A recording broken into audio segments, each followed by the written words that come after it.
২০০৪ সালের ২১শে আগস্ট বঙ্গবন্ধু এভিনিউতে আওয়ামী লীগের সমাবেশে ভয়াবহ গ্রেনেড হামলার মামলায় যাবজ্জীবন কারাদণ্ডপ্রাপ্ত বিএনপির ভারপ্রাপ্ত চেয়ারম্যান তারেক রহমান সহ অন্যান্য আসামিকে হাইকোর্ট খালাস দেয় আনন্দ মিছিল ও সমাবেশ করেছে বাগেরহাট জেলা বিএনপি। রোববার সন্ধ্যায় বাগেরহাট জেলা বিএনপির সাবেক সভাপতি এম এ সালামের নেতৃত্বে মিছিলটি শহরের পুরাতন বাজার থেকে বের হয়ে শহরের বিভিন্ন সড়ক প্রদক্ষিণ করে।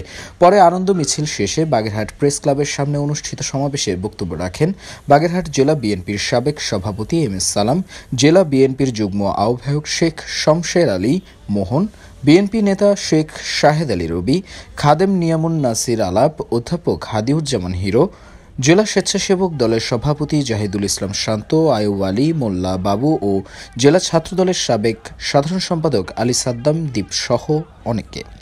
বক্তারা বলেন, হাইকোর্টের এই রায় প্রমাণ হল আওয়ামী ফ্যাসিবাদী সরকার রাজনৈতিকের উদ্দেশ্যে প্রণোদিতভাবে সম্পূরক চার্জশিট দিয়ে বিএনপির ভারপ্রাপ্ত চেয়ারম্যান তারেক রহমান সহ এই হামলা মামলায় অভিযুক্ত করেছিল। তারেক রহমান তার বিরুদ্ধে দেয়া ফরমায়েশি রায় আইনগতভাবে মোকাবিলা করে উচ্চ আদালত থেকে খালাস পেয়েছেন। ঐতিহাসিক রায়ের মধ্যে দিয়ে আবারও প্রমাণিত হল যে তারেক রহমানের বিরুদ্ধে অনীত সকল মামলায় রাজনৈতিক ষড়যন্ত্রমূলক ছিল। দীপু নূর, বর্তমান টেলিভিশন নিউজ ডেস্ক।